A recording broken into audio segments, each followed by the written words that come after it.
Hi everyone, welcome to the show. Let's get straight into it. It's State of the Arts London. My name's Mick, of course. This month I talked to the cast of Luce from Alvegoroots Theatre, and we talk about the show that they're putting on this month and their characters and how it is to work with a tall giraffe, and I don't want to give too much away.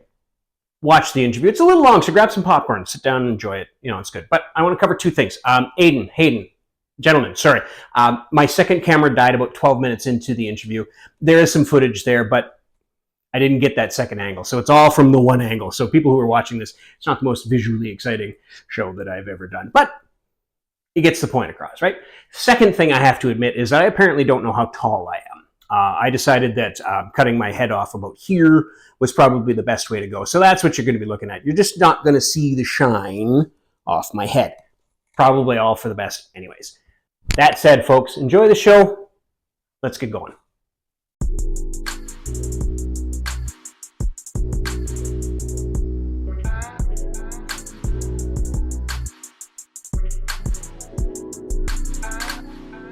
Here we are, all the cameras are rolling and we're all ready to rock and roll. Welcome to State of the Arts, folks. I've got a captive audience. It's awesome. It's like I'm on stage. Welcome. Tell everybody on the show here, this is your main camera right there. Tell them who you are. Great. My name's Adam Corrigan-Hollowitz. I'm the artistic director of Alvegoroots Theatre, and I'm the director of Jason Ripp's play Luce. My name is Kedra Ryan. I am the Associate Artistic Director of Alvegoroots Theatre, and I'm going to be playing Clovis in Luce. My name's Hayden Lyle. I am but an actor for Alvegoroots Theatre. I'll be playing Charlie. My name is Aiden Coots. I'm an actor, singer, and composer, and I'm playing Cheeks the Clown. Thank you. Let's move on to the show. Luce. It is a locally written show. It was performed, 2012 was the last time? 2012, at TAPS, yeah. I think. So it's similar, but not much bigger than what we're dealing with here. Why? Why did you choose that show? Well, I saw the original play, and I thought it was incredibly funny. I laughed throughout the whole thing. Jason will point out that it's not a play that originally was maybe appreciated to its full extent by people who came. They produced it at Christmas. Mm-hmm. It's not a Christmas play, as folks will discover. We're doing it in April. There's a reason why. Yeah. I've worked with Jason. Jason was one of the first people who I encountered and became friends with and collaborated with in London theatre, and that was when I was really young, like 10 and 11. Wow. Okay. And Jason's an incredibly generous person, always has been, makes space for people in his work, and also has always been very fearless in writing what he wants to write, and writing about characters who are often ignored in different ways, characters who are kind of on the fringes of their own life or the fringes of society, and that's always been Jason's interest. And Jason's also incredibly funny.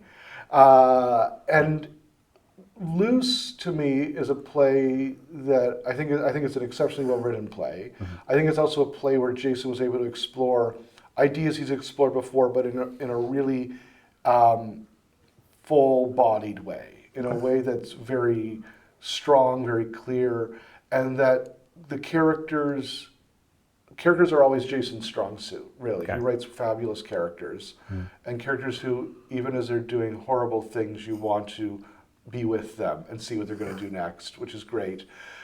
But this play, as we've found, has a lot of details, even moments where characters telling their life story, as we discovered yesterday. It was a kind of a wonderful moment. I'm watching this moment of characters telling their life story. It's Clovis and Cheeks are talking about their lives and the horrible things that have happened in their lives, and it seems kind of like a pity fest. Mm-hmm. And then I said, are they conspiring with each other? Are they realizing, are they comparing notes? Are they realizing they've both had the same experiences?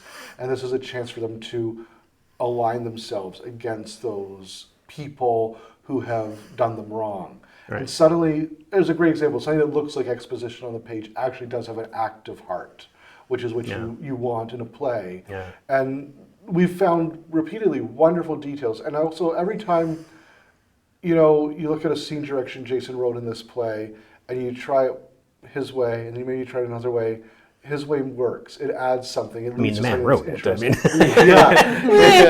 it adds something. So it's a wonderfully detailed play. It's about a circus. It's about a circus, but it's on a circus train. It's the circus between towns, and there's a giraffe in a car, in the train car. Yeah. There's a clown who's taken a fascination and an affection for that giraffe, looking after the giraffe. There's a high wire artist, Clovis, who Kedra plays, and there's a ringmaster, and the ringmaster has demons. The ringmaster inherited this circus. The circus is on hard times. He's hard living, hard drinking, and it's over the course of one night while the train's heading towards British Columbia. These people are on one level testing out each other, finding out who are they, can they live together, can they work together, and they're also at the same time finding the points of friction, and those points of friction start to spark, and it becomes something very, very big and monstrous as the play goes on. Yeah, okay. Yeah. Okay, so bringing it back to the writer himself. Between 2012 and 2026, wow, where am I right now? Rewrites at all? Yeah, Jason did a new version for this play. So he went through everything in fine detail.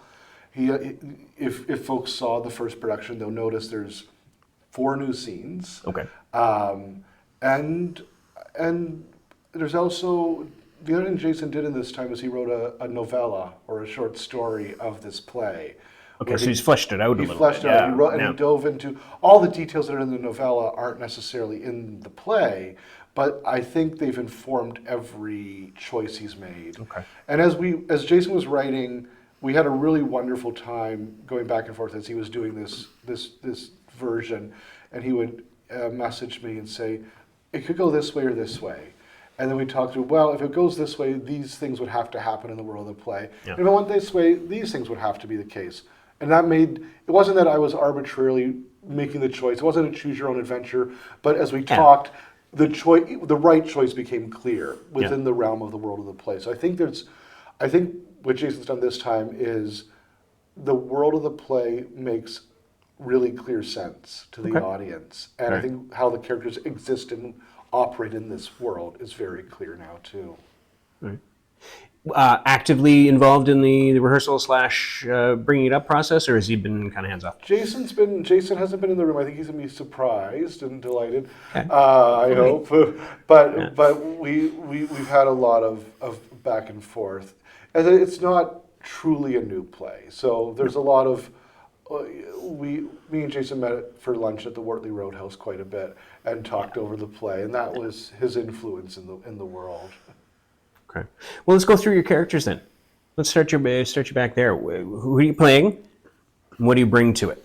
Yeah, Cheeks the Clown. He's a bit of, I would describe him as a sort of nomad. He's been a part of the circus for a very long time, since he was much younger than he should have been a part of the circus. And he has sort of been jumping from circus to circus, never quite feeling like he really fit in anywhere, and now he's finally ended up on the Little Colossal Circus, where he's found this giraffe that he connects to as in some way projects his feelings onto as well as a nomad, and is trying to find if there are people here that he can fit in and connect with. And I mean, I grew up in a military family, so there's a lot of moving around growing up. I don't really have one place I would consider my hometown. And then even after I moved out on my own for college, I went to school in Windsor, and then I went to school in Ireland, and then I ended up here. So it's been a whole life of like never really settling down everywhere. So I really connect with the character on the front. A traveling roadshow. Yeah. And I think that sort of life experience of mine really lends itself to the character, and that's how I have found my way to connect with him. Well, that was my follow-up question. Why did they think they chose you, and or what do you bring to that role? Everybody's got to have a personal stock in, or else it's not believable, right? Absolutely. So I play William Chartley Jr., who is the inheritor of said traveling circus. He's the ringmaster, and he got the circus because his father died. and he had to be pulled out of the life he was working for himself. He was trying to do work with like NASA and stuff like that, but he got handed the circus and is now begrudgingly the ringmaster. And he's got the demons going on. Yeah. He's very it's hard to put a kind of like in one word in that way too. He talks a lot, and that kind of leads with a lot of stuff that it's like going through his head. He has a lot of stuff that he's trying to wrestle with too. I mean, I just got given the prop flask we have back here, still in the bag. Okay, nice flask, yeah. But what like it's kind of. It's something that he always keeps like in his costume at all times too. Like he's something where he'll have a big bright smile coming on. The moment it comes off, the flask comes out. Nice kind of like a very much like a less kind of like Krusty the Clown from The Simpsons. Fair enough, is kind of something that's very much something I've liked to think of in that way too. And I mean, it's hard being with this guy, both like not even just as an actor, but like as an audience member. There's times where it's like, oh my God, like he's really a lot to deal with too. But it's those moments in between too where it's like, oh, I understand that he is kind of the arbiter of his own destruction in a lot of ways. And there's times where I've like, I mean, they've all heard me gripe too, where it's just like, oh my God, this guy. Yeah. And then I think too of the times where it's just like, I chose to stay up a little late, like maybe watching a movie or something like that, which causes me to sleep in, which might cause me to be late to come to rehearsal. It's like, well, okay. And then it's that idea of, it's just like, we all have these moments where it's like, I don't want to say self-destruction. That's like I mean, for him, it's maybe self-destruction. Sure. But these kind of like little moments where it's just like, I can see what I did that caused the dominoes to fall in such a way. And even if it's just like, oh, I had like this is I just had a rough night or something like that. It's just like, well, it's a little self-inflicted in that way, right? Yeah. And like, I think that's something that like I've really connected with too, which makes him, trying to make him more bearable to be around, because he is, for the most part, very hard to be with. He is not he's not healthy, and the way he takes that out on some of the other characters is just hard to wrestle with. And I think that's kind of like what Jason does so well, is that he makes it very theatrical in the way that it's like, you're watching a train crash. It's, so to speak, is that like you really can't look away from. I like a good train wreck. It's like. It's hard to look away from in that way. Redeemable character? Or is he a foil? I mean, I'd say he's kind of a foil. I mean, like for me, I think he's pretty deplorable. He's like, I have I want to try and find good stuff in him, but each time like going through the script and trying to memorize lines, it's like, geez, dude. I think though I think there's something though where it's just like, we shouldn't let every single person be redeemable too. In that way, it's like, hey, sometimes like this kind of, I think there's something to be said where it's just like, this is just out there, and like, is it our job to kind of like try and help that, or is it like, do we like, at what point is it too much, right? Yeah. And I think that's a big part of this story too, is that other people want to help, but at the end of the day, he has to choose to kind of lift himself above and pull himself out of the muck, and whether he does or doesn't is, The last 20 years or so, you noticed that there was a marked improvement in writing villains, right? Yeah. Everybody had to have a tragic backstory, and you had to feel sorry for the bad guy. And sometimes a jerk's just a jerk. Is he redeemable? We're learning firsthand that there are people in the world who are just irredeemable. And do we need to write like that anymore? I don't know. But it's interesting that you have that insight. Yeah, and I think it's interesting to see what people will think too. Like who the people who will think he can be redeemed versus the people who think like he can stay over there. Yeah. Stay with your own. Yeah, stay on the stage. I don't want to talk to him anymore. Kedra, you're up. Yes. So I play Clovis Riel. She is the tightrope walker. We're uncertain if she is related to Louis Riel. She may or may not be. Yep. It's ambiguous. Yep. She is dating Chartley, the ringmaster. Okay. And she is currently having to deal with his train wreck of a mess, which is pushing her to make choices that go against maybe her every instinct. I think what I bring to the character, as we've been talking about it, is she has these little comments about like, wow, this is one of God's wonders, surely it is. And I was like, is there an element of her that is maybe religious? Which is really interesting because it only comes up in subtle little ways. But what it's really brought for me as an actor, is being able to find her moral compass a little bit. And physically, one of the things that I've been thinking about is because she is that tightrope walker, I think she is metaphorically walking that tightrope in her relationship with Charlie.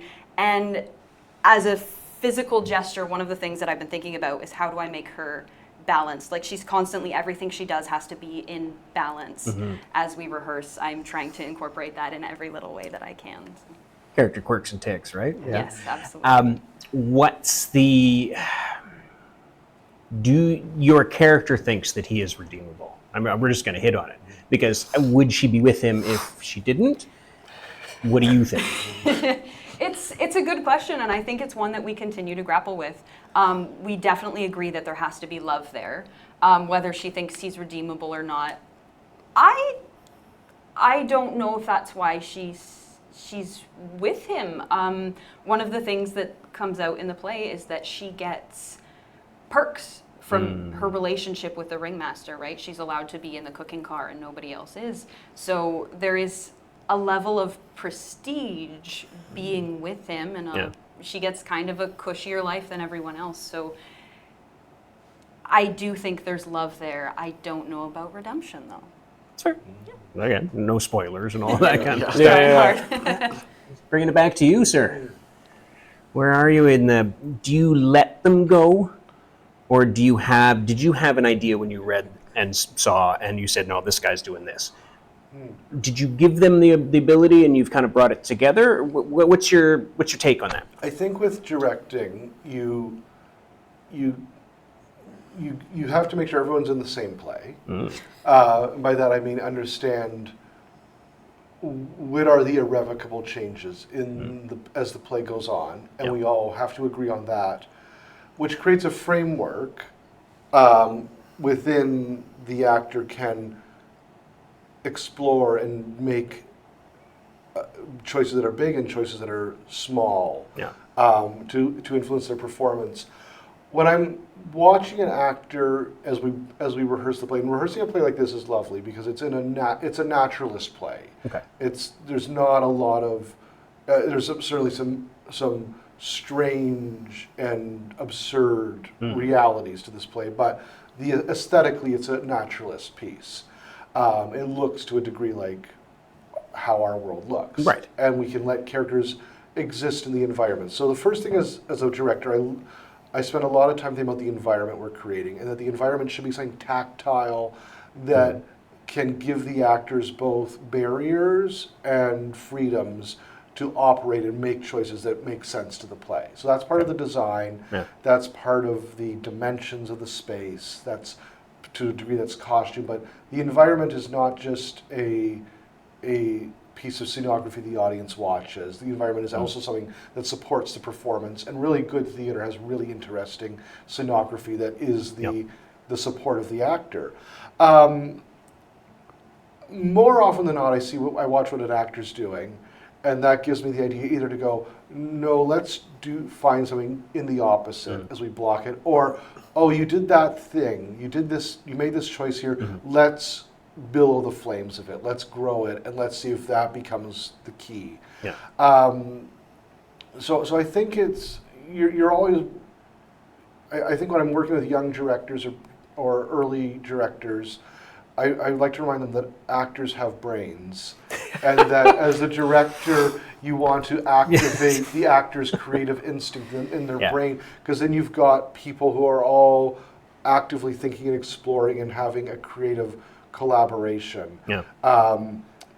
Repeating is only so helpful, because at a certain point it's going to start to kill the drive to create and to keep exploring. So we don't really do the thing the same way twice. It's not that we're doing radically opposite things, really, to me, rehearsal is theme and variation. We've set out the basis, and now we're going to find the variations. We're going to add in this. What if we add in this condition this time? What if we explore this beat? What if we let this pause linger? What if we add this element of movement that we didn't have before? How does this change things? And then the conversation is, well, how did it change? Did it change? Did it make sense? Did it not make sense? We might go back. We might go forward. But that's the process. With this kind of piece, it's lovely because we got to work the details and block the play in unison, because there's no point blocking a play and going back later and finding out that all the detail work is in contrast to the blocking you've established. I think directing is ultimately creating barriers and options, and the actor can choose how to navigate the barriers and choose which options they might take up. Okay, I'll buy that. I like that very much. I like that. Do you, are you linear? Do you start at the beginning and you go to the end? Like that's... No, not necessarily. No, it depends on the play. To a degree, working somewhat chronologically is good. You kind of find what informs it. But I've also done plays where we stage the first scene last and the last scene first. A process I do enjoy doing. And again, it really depends on the plays where you explore the first scene and the last scene, then you explore the second last and the Move yourself. second, and you work towards the center, and you're learning more and more about who. When you explore the last scene, you're going to know all these things about who the character has become or is that you don't necessarily know in the first scene, and so it can inform each other. So that's one way to work. I think for this play we did work rather chronologically. There's also, of course, realities of time. If you can call two actors for a while and work their scenes, that also is fine. I don't think you need to have everyone in the room at all points. After you've done that initial work, once you all understand the play you're in, then you can break out and do things and work together, because you all have established a common set of road signs. Fair. I come from a musical theater background, and we always do the major numbers and then start kind of wherever it goes, right? So it's you very rarely until dress rehearsal get a full start to finish. Fun question, just to kind of follow up. What would you do differently? Let's give everybody let's say we're going to put this on at the Grand. Big stage. What's the difference? You can't, your subtle facial expressions are gone. Yeah, I think there's something to be said for work even harder to continue to make, to bring people in. The joy of this is that since we literally have the seats kind of around the stage too, is that it can feel like you're already there with us.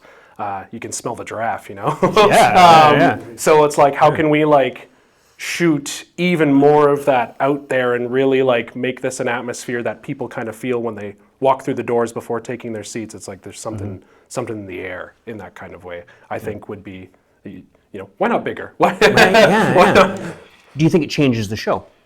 Definitely to some extent. I think the fun thing about this play as a concept is that it is a circus, but you are not watching the circus itself. So, but with that, I feel like that leaves a lot of room for scaling. If you're on a bigger stage, if you have more people, bigger budget, bigger audience, all this, you can just up the scale of everything, and it still fits the world, because you can see more of the circus going on and whatnot, but also in intimate spaces, it is a small and intimate story, so you can really scale that down as much as you need, make it as bare bones, minimalist as possible, and still effectively tell that story, because the circus is not the story, it is a part of the story. Correct. So if you eliminate the circus elements, you can still tell the story beautifully, and we all know that it's in a circus, but it gives you room to play with, and I think that would definitely change the vibe, change the feel of the show. I feel like we have a very distinct distinct feeling that we're going for with this scale, and I think it works really well on this scale, but I would be interested to see this play put on at a much larger scale with a lot more showiness going on, if you will. Yeah, up your budget a little bit. But it's funny because in my head, I'm seeing this massive stage, but you're still in this little spot.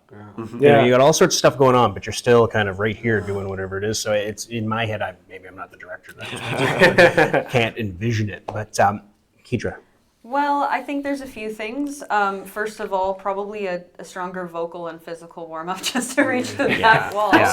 But outside of that, like, we are also working not in the proscenium style, right? We have chairs that are going along the sides of our stage here. So we have some blocking elements where my back is to half the audience, and that's okay.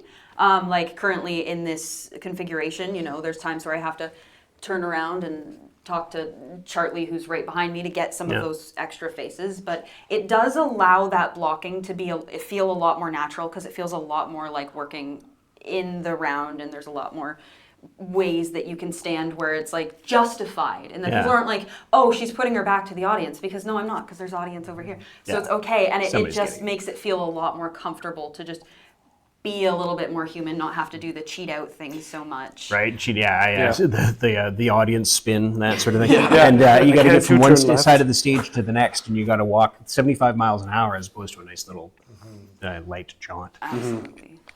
Here we are. I think we were talking, I was saying, I think you could do this play very interesting with lots of traps on the stage, and lots of hydraulics, have the giraffe, you know, come up, have, you know, because there's scenes that are on the roof of the train, there's scenes that are in the boxcar.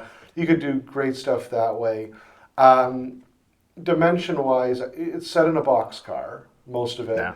One of the reasons we went with a thrust stage for this piece was that it kind of mimics the shape of a boxcar. However, train enthusiasts will tell you that boxcars are generally about 50 to 60 feet long. Yeah, a little bigger, they're a little bit longer. Though when they're out in the middle of the prairies, they look pretty small. But you know, it's a long rectangle. So I think you can. I think the.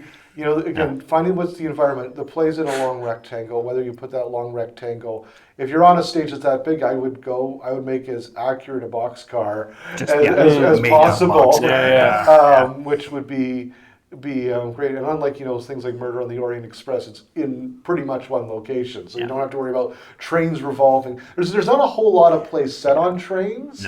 Because there's also not a whole lot of plays set on roads. There's a lot of road movies. There's a lot of journey movies, kind of those things. But journey plays don't work in the same way, because movies can work in a very linear direction.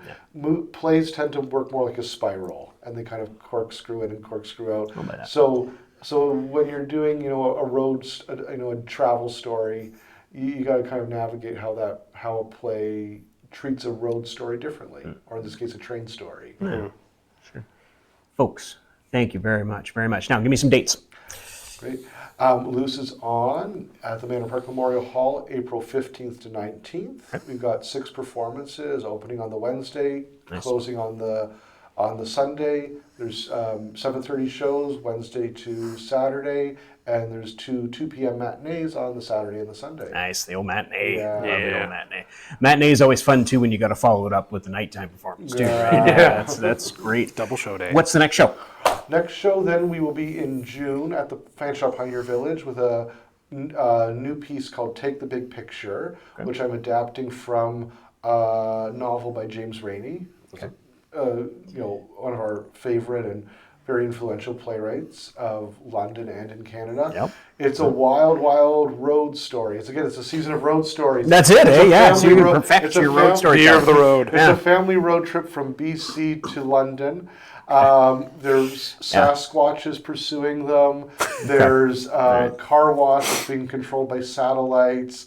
There's houses falling in rivers. There's servants who are actually convicts in disguise. It's a pretty wild hilarity ensues. Good old Canadiana. Right? Exactly. Right? How much better do you get than that?